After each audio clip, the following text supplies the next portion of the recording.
नमस्कार, good morning आणि तुमचं स्वागत करते माझ्या चॅनलमध्ये उर्मिला विथ मॅथ इंग्लिश। मॅथचे video Urmila with math English या चॅनलमध्ये आणि सायन्सचे व्हिडिओ उर्मिला विथ सायन्स या चॅनलमध्ये। जर तुम्ही माझ्या चॅनलवर नवीन असेल तर माझं चॅनल सबस्क्राइब करा, कारण की मी प्रत्येकालाच शेअर करू शकत नाही हे व्हिडिओज। तर आपण कालचा पाठ मी पाहिला होता भूमितीतील मूलभूत संबोध। त्यामध्ये आपण बिंदू, रेषाखंड आणि रेषा याची माहिती पाहिली होती। तर आज आपण पुढचा कन्सेप्ट पाहणार आहोत, किरण। किरणची आज आपल्याला माहिती पाहायची आहे।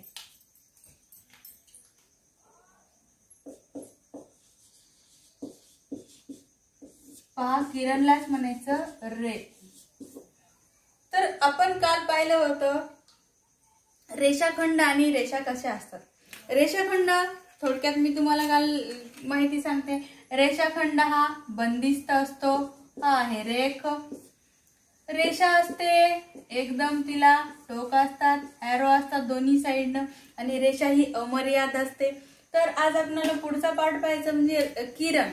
तर किरण मध्ये दुसरं तिसरं काही नसून हे सगळं आपण हे स्केल आहे, हे जे आहे पृष्ठभाग, म्हणजे माझा जो पृष्ठभाग आहे तो हा व्हाईट बोर्ड आहे। आणि जर तुमचा पृष्ठभाग कोणता असेल, वहीचा पृष्ठभाग, जे विद्यार्थी पाटीवर प्रॅक्टिस करत असतील तर त्यांचा पृष्ठभाग त्या पाटीचा पृष्ठभाग असेल। जे विद्यार्थी रजिस्टरवर लिहित असतील, रजिस्टरवर हे सोडवत असतील तर त्यांचा पृष्ठभाग तो रजिस्टरचा असेल। तर आता मी या व्हाईट बोर्डवर काढणार आहे, तर माझा पृष्ठभाग हा व्हाईट बोर्ड आहे। तर या व्हाईट बोर्डवर मी स्केलच्या सहाय्याने, पहा, या स्केलच्या सहाय्याने एक रेषाखंड काढते।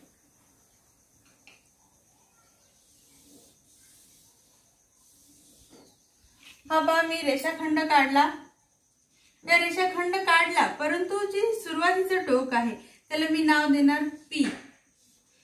यालाच म्हणायचं आरंभ बिंदू। काय म्हणायचं? आरंभ बिंदू। परंतु रेषाखंडाचं मी हे दुसरं टोक हे बंदिस्त केलेलं आहे का? नाही। त्याचं दुसरं टोक मी हे रेषेचा बाण घेते। म्हणजे रेषाचं बाण तुम्हाला माहितीच आहे, हा एरो एका साइडनं दिलेला आहे मी एरो, म्हणजेच हा एरो हा इथपर्यंत ही रेषा कितीही लांब पर्यंत जाऊ शकते। परंतु इथे हा जे आरंभ बिंदू आहे इथे स्टॉप झालेला आहे, हा सेगमेंट आहे, हा खंड झालेला आहे, इथे स्टॉप झालेला आहे, म्हणजेच हे इकडे वाढू शकत नाही। हा किरण जो आहे तो फक्त त्याच दिशेने आपण पुढे पुढे तो जाऊ शकतो, म्हणून आपण त्याला म्हणायचं किरण। इथे एक मी देते नाव PQ। तर याचं आपण असं वाचन करणार किरण PQ, आणि लिहिताना पण लिहिणार किरण PQ। अशा प्रकारे किरण म्हणजे दुसरं तिसरं काही नसून ते फक्त एकाच साइडनं अमर्याद असतो, रेषेसारखं एका साइडनं ते कितीही लांब पर्यंत जाऊ शकतो। तुम्ही महाभारत रामायण पाहिलं असेल, त्यामध्ये राम जो असतो तो बाण मारतो, त्या बाणाच्या एकाच टोकाला फक्त ते निशाण राहते, ते सरळ जाऊ शकते, दुसरीकडे जाऊ शकत नाही, त्याचं हे बंदिस्त असते। तर हा किरणचा आरंभ बिंदू आहे, आरंभ बिंदू P। आणि किरणला अंत्यबिंदू नसतो, कारण की त्या किरण हा तिकडे पूर्णपणे कितीही लांब पर्यंत जाऊ शकतो। परंतु किरणवर जर म्हटलं आपण किती आहे लांबीचा हा किरणवर, रेख म्हणजेच काय? रेषाखंड। रेषाखंड किरण मधील रेषाखंड PQ ची लांबी मोजा म्हणलं तर आपण सरळ मोजू शकतो। 0 पासून मोजा, बघा 0 1 2 3 4 5 6 7 7 आणि 8च्या मध्ये आहे, आणि 5 वर रेषा आहे, म्हणजे 7.5 सेंटीमीटर। किरण PQ मध्ये रेषाखंड PQ ची लांबी किती आहे? 7.5 सेंटीमीटर। मग मी ही डायग्राम दिली, पण दरवेळेस फक्त अशीच डायग्राम असू शकते का? नाही, कधी कधी हा किरण जो असतो तो या टाइपचा सुद्धा असतो। मग तुम्ही एक्झाम मध्ये कन्फ्यूज व्हाल, हे काय आहे? सुद्धा इथे असते टोक, हे पहा, आणि इथे असते, मग याला पण नाव दिलेले असतात M आणि N। मग हा पण काय आहे? किरणच आहे। पण तुम्हाला प्रश्न विचारतात की हा किरण एका साइडनं अमर्यादित काढा, अमर्याद करा. तर तुम्ही जर या साईडने यम कडे जर वाढवला तर तुमचं पूर्णपणे रॉंग होईल. तुम्हाला कुठं वाढवावं लागणार आहे हे ॲरो पाहायचा. तुम्हाला हा किरण असा वाढवावा लागणार आहे, असा खालपर्यंत, आणि तिथे ॲरो द्यायचा, म्हणजे हा किरण असा इकडे जाणार. कधी कधी हे किरण असेही असू शकतात. मी दाखवते.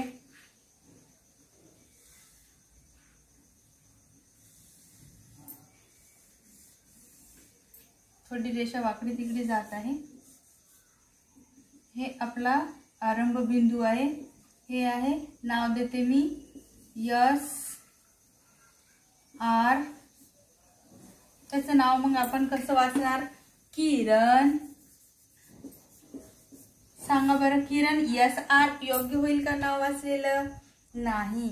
आरंभ बिंदू कोणता आहे? आर. म्हणून आर पासून आपण याचं नाव वाचणार. आर किरण, आर यस. आणि जर याची आर एस ची जर तुम्हाला लांबी जर मोजून विचारली असेल तर सरळ आपण स्केलनं मोजायचं आणि लिहायचं. बघा आर एस ची लांबी याच्यावर आहे बघा, हे 5 आणि पुढचे 5, म्हणजे रेख R S equal to 5.5 centimetre, 5.5 centimetre. अशा प्रकारे जरी तुम्हाला किरणची दिशा जरी वेगवेगळी बदललेली असेल तरी तुम्हाला समजायला पाहिजे की तो किरणच आहे, आणि जिकडे बाण दाखवलेला आहे तो तिकडे त्याला अमर्यादित असं आपल्याला दाखवायचं आहे. या बंदिस्त भागाकडे अमर्यादित दाखवायचं नाही, नाहीतर आपलं उत्तर चुकते. अशा प्रकारे आज आपण किरणची तुम्हाला माहिती सांगितलेली आहे आणि किरणची कन्सेप्ट तुम्हाला चांगल्या प्रकारे समजली असणार. तर आता आपल्याला पाहायचं आहे प्रतल. प्रतल म्हणजे काय? तर पहा, प्रतल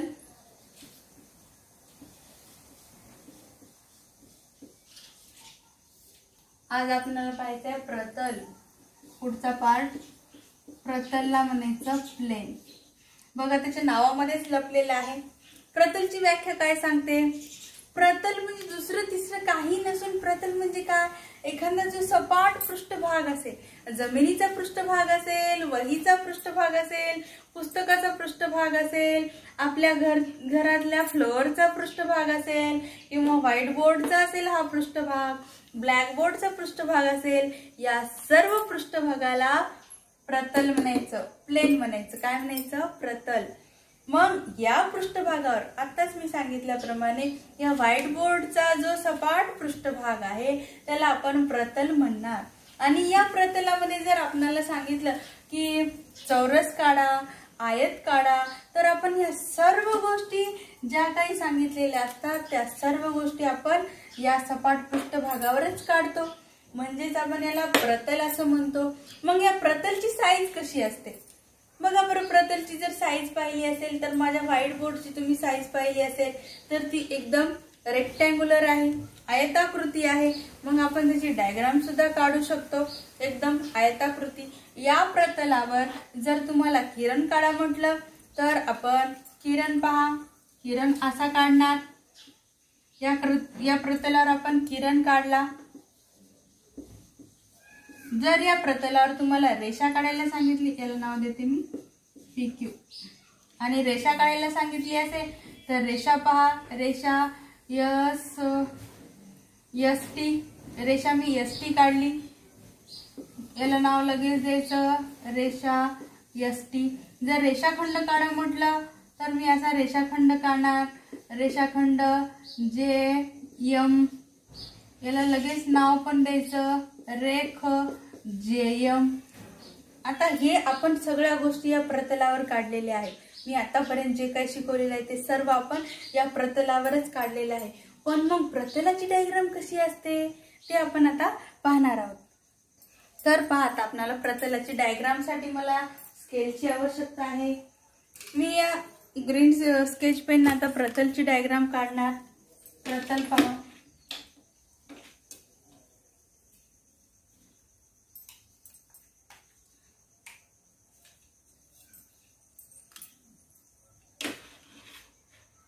व्हाईट बोर्डचा आकारच काढायचा बस आपल्याला, दुसरं तिसरं काही करायचं नाही.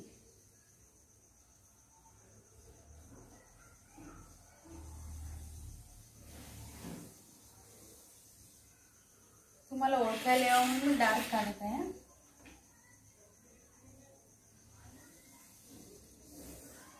हे मी प्रतलची डायग्राम काढत आहे.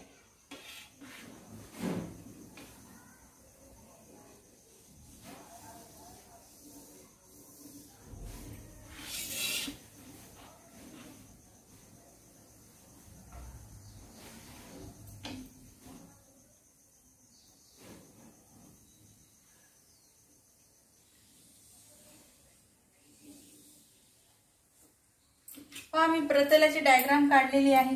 थोडं एक्स्ट्रा झालं असेल तर पुसून घ्यायचं.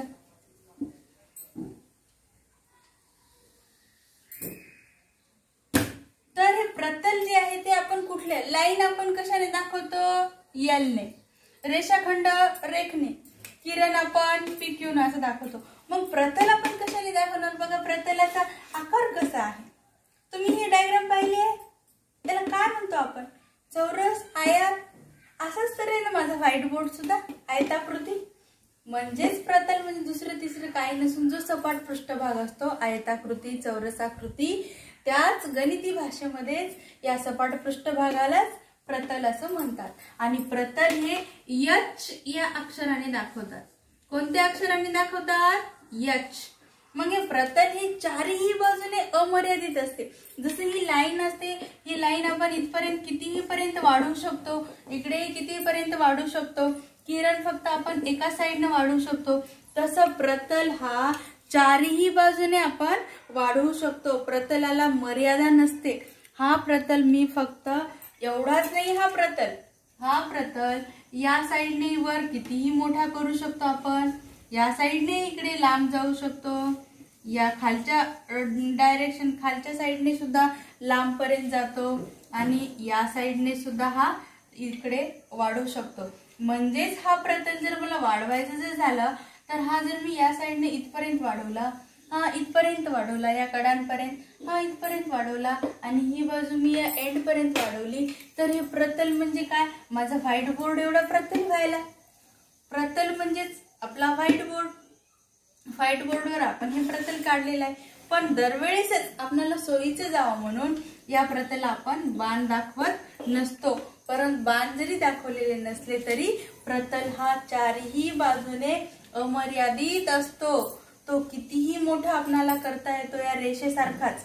रेषा जशी दोन्ही बाजूला कितीही लांबपर्यंत जाते, तसं प्रतल हा चारही बाजूने कितीही मोठा होतो. आणि मग जर तुम्हाला सांगितलं प्रतलामध्ये रेषाखंड काढा, रेषा काढा, तर मग आपण प्रतलामध्ये आता बिंदू दाखवा म्हणले. प्रतलामध्ये दोन बिंदू दाखवा. ए इथे दाखवला मी बी. प्रतलामध्ये कोणकोणते बिंदू आहेत? बिंदू ए आणि बिंदू बी हे H या प्रतलामध्ये आहेत. जर मला रेषाखंड दाखवायचा असेल, हा रेषाखंड, त्याला मी नाव देणार MN. H या प्रतलामध्ये मी रेषाखंड सुद्धा दाखवलेला आहे. याच याच्यामध्ये आता आपण एक किरण सुद्धा दाखवू. किरण दाखवलं मी E आणि F. मी EF हा किरण सुद्धा दाखवला या प्रतलात. आता आणखी एक रेषा सुद्धा दाखवते मी या प्रतलामध्ये. रेषा मी एकाच अक्षराने दाखवणार. रेषा मी L या अक्षराने दाखवते. रेषा L सुद्धा मी या प्रतलात दाखवली. म्हणजेच या प्रतलामध्ये दोन बिंदू, एक रेषाखंड, एक किरण, एक रेषा, असं आपण कितीही काही दाखवू शकतो. का? कारण की हे प्रतल अमर्यादित असते. कितीही मोठं त्याला आपण करू शकतो. प्रतलाची कन्सेप्ट तुम्हाला इथे समजली असेल तर याच्या पुढे आपण समांतर रेषा आणि नंतर छेदणाऱ्या रेषा याच्या सुद्धा कन्सेप्ट करून क्लिअर करणार आहोत.